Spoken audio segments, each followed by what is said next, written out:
1991ರ ಈ ದಿನದಂದು Mikhail Gorbachev Soviet ಒಕ್ಕೂಟದ ಅಧ್ಯಕ್ಷ ಸ್ಥಾನಕ್ಕೆ ರಾಜೀನಾಮೆ ನೀಡಿದರು.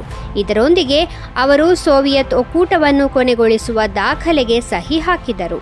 ಈ ಮೂಲಕ ಶೀತಲ ಸಮರವು ಕೊನೆಗೊಂಡಿತು ಅಥವಾ ಇಡೀ ಜಗತ್ತನ್ನು ಮೂರನೇ ಮಹಾಯುದ್ಧದತ್ತ ಹೋಗದಂತೆ ಉಳಿಸಲಾಯಿತು ಎಂದು ಅನೇಕ ತಜ್ಞರು ನಂಬಿದ್ದಾರೆ. ಆದಾಗ್ಯೂ ಶೀತಲ ಸಮರವು ಯುಎಸ್ ಮತ್ತು ಸೋವಿಯತ್ ಒಕ್ಕೂಟದ ನಡುವಿನ ಪ್ರಾಬಲ್ಯಕ್ಕಾಗಿನ ಯುದ್ಧವಾಗಿತ್ತು ಮತ್ತು ಪ್ರಪಂಚದ ಉಳಿದ ಭಾಗಗಳು ಅದರಲ್ಲಿ ಒಳಗೊಂಡಿರಲಿಲ್ಲ. ಮಿಖಾಯಿಲ್ ಗೋರ್ಬಚೇವ್ 2022ರ ಆಗಸ್ಟ್ 30ರಂದು ರಷ್ಯಾದಲ್ಲಿ ನಿಧನರಾದರು. ಸೋವಿಯತ್ ಒಕ್ಕೂಟವು 1922ರಿಂದ 1991ರವರೆಗೆ ಅಸ್ತಿತ್ವದಲ್ಲಿತ್ತು.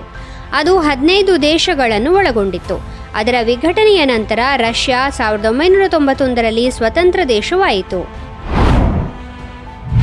1861ರಲ್ಲಿ ಈ ದಿನದಂದು ಮಹಾನ್ ಸ್ವಾತಂತ್ರ್ಯ ಹೋರಾಟಗಾರ ಮತ್ತು ಸಮಾಜ ಸುಧಾರಕ ಮಹಾಮ್ನಾ ಮದನ್ ಮೋಹನ್ ಮಾಳವೀಯ ಉತ್ತರ ಪ್ರದೇಶದ ಪ್ರಯಾಗ್ರಾಜ್ನಲ್ಲಿ ಜನಿಸಿದರು. ಅವರು ಮಹಾಮ್ನಾ ಎಂಬ ಬಿರುದು ಪಡೆದ ಮೊದಲ ಮತ್ತು ಕೊನೆಯ ವ್ಯಕ್ತಿ. ಮದನ್ ಮೋಹನ್ ಮಾಳವೀಯ ಅವರು ಬನಾರಸ್ ಹಿಂದೂ ವಿಶ್ವವಿದ್ಯಾಲಯದ ಸಂಸ್ಥಾಪಕರಲ್ಲಿ ಒಬ್ಬರು. 2014ರಲ್ಲಿ ಅವರಿಗೆ ಭಾರತ ಸರ್ಕಾರವು ಮರಣೋತ್ತರವಾಗಿ ಭಾರತ ರತ್ನ ಪ್ರಶಸ್ತಿಯನ್ನು ನೀಡಿತು. 1924ರ ಈ ದಿನದಂದು ದೇಶದ ಮಾಜಿ ಪ್ರಧಾನಿ ಅಟಲ್ ಬಿಹಾರಿ ವಾಜಪೇಯಿ ಅವರು ಮಧ್ಯಪ್ರದೇಶದ ಗ್ವಾಲಿಯರ್ನಲ್ಲಿ ಜನಿಸಿದರು. ಜವಾಹರ್ಲಾಲ್ ನೆಹರು ನಂತರ ಸತತ 3 ಚುನಾವಣೆಗಳ ಬಳಿಕ ಪ್ರಧಾನಿಯಾಗಿ ಪ್ರಮಾಣ ವಚನ ಸ್ವೀಕರಿಸಿದ ಎರಡನೇ ವ್ಯಕ್ತಿ ಅಟಲ್ ಬಿಹಾರಿ ವಾಜಪೇಯಿ ಅವರು. ಅಟಲ್ಜಿ 1942ರಲ್ಲಿ ಕ್ವಿಟ್ ಇಂಡಿಯಾ ಚಳುವಳಿಯೊಂದಿಗೆ ತಮ್ಮ ರಾಜಕೀಯ ಪ್ರಯಾಣವನ್ನು ಪ್ರಾರಂಭಿಸಿದರು. 1951ರಲ್ಲಿ ಭಾರತೀಯ ಜನಸಂಘದ ರಚನೆಯಲ್ಲಿ ಪ್ರಮುಖ ಪಾತ್ರ ವಹಿಸಿದರು.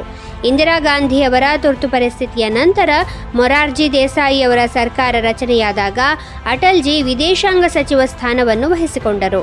ವಿದೇಶಾಂಗ ಸಚಿವರಾದ ನಂತರ ವಿಶ್ವಸಂಸ್ಥೆಯ ಸಾಮಾನ್ಯ ಸಭೆಯಲ್ಲಿ ಹಿಂದಿಯಲ್ಲಿ ಭಾಷಣ ಮಾಡಿದ ಮೊದಲ ನಾಯಕ ಅಟಲ್ಜಿ.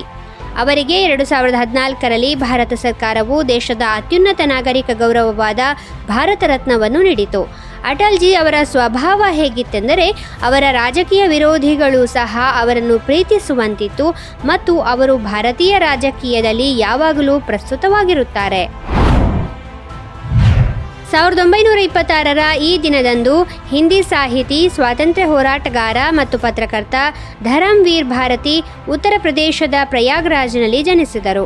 ಅವರು ಆಧುನಿಕ ಹಿಂದಿ ಸಾಹಿತ್ಯದ ಪ್ರಮುಖ ಬರಹಗಾರ, ಕವಿ, ನಾಟಕಕಾರ ಮತ್ತು ಸಾಮಾಜಿಕ ಚಿಂತಕರಾಗಿದ್ದರು.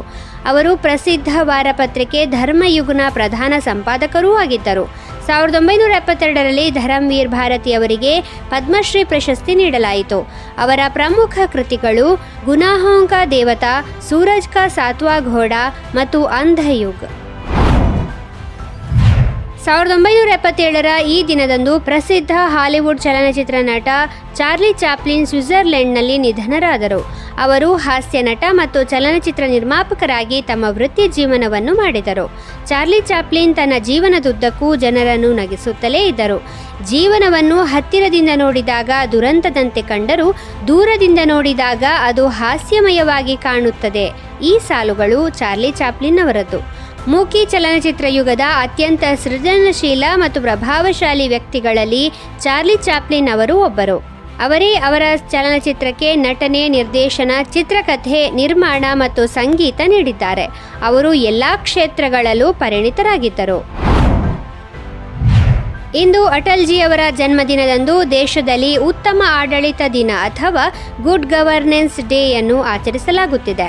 2014ರಲ್ಲಿ ಕೇಂದ್ರ ಸರ್ಕಾರ ಈ ದಿನವನ್ನು ಆಚರಿಸುವುದಾಗಿ ಘೋಷಿಸಿತ್ತು.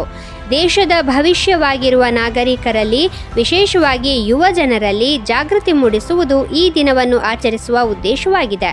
ಯಾಕೆಂದರೆ ದೇಶದ ಜನರು ಸರ್ಕಾರದ ಕರ್ತವ್ಯಗಳು ಮತ್ತು ಜವಾಬ್ದಾರಿಗಳನ್ನು ಅರಿತುಕೊಳ್ಳುವುದು ಮುಖ್ಯವಾಗಿದೆ. ಇದರಿಂದ ಸರ್ಕಾರದ ಜವಾಬ್ದಾರಿಗಳನ್ನು ತಿಳಿಯಬಹುದು ಮತ್ತು ನಿಜವಾದ ಅರ್ಥದಲ್ಲಿ ಉತ್ತಮ ಆಡಳಿತವನ್ನು ಖಚಿತಪಡಿಸಿಕೊಳ್ಳಬಹುದು.